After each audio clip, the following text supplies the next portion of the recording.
density and liberal, 72 over by the good folks. Hello, I'm Tara Cupcake and welcome to my channel. I have a quick what I eat in a day video here. Starting off with breakfast, I am going to be making blender pancakes. It's the easiest recipe you could ever make. You just throw everything into a blender. It's just 1 cup of rolled oats, half a cup of almond milk or any other plant-based milk, 1 medium ripe banana, 2 tablespoons of maple syrup, a teaspoon of vanilla extract, a teaspoon of baking powder, and a dash of salt. I forgot to add it in prior to blending the mixture. That's what you're seeing me do right here. I resumed blending until everything was well incorporated.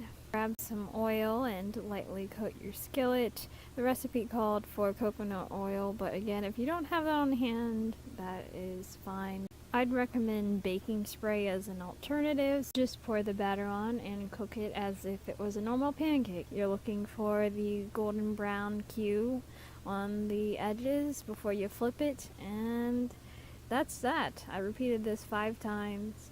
It was supposed to make 6 pancakes, but that didn't happen. That was the result of making 1 pancake much larger than the rest of them. I topped a couple of pancakes off with some fresh cut strawberries and drizzled maple syrup over top. I also enjoyed this breakfast with a glass of almond milk. I love orange juice, but I rarely drink it. I think there's just something about milk complementing pancakes. I was going to plate 3 pancakes, but I ate a pancake once it came out of the skillet. The texture and flavor of these are absolutely wonderful, and that was my breakfast. For lunch, I prepared a Mexican-style loaded baked sweet potato. That was a mouthful. I simply washed a couple of sweet potatoes, placed them on a cookie sheet, and baked them at 400 degrees for 45 minutes. About halfway into the sweet potatoes bake time, I drained and rinsed a can of black beans and a can of corn, and then I just warmed those in saucepans over the stove. I also took half an avocado, mashed that with some lime juice and pepper. That was pretty much it. Once the sweet potatoes are done baking, you just take them out and then start putting all of the other ingredients on top.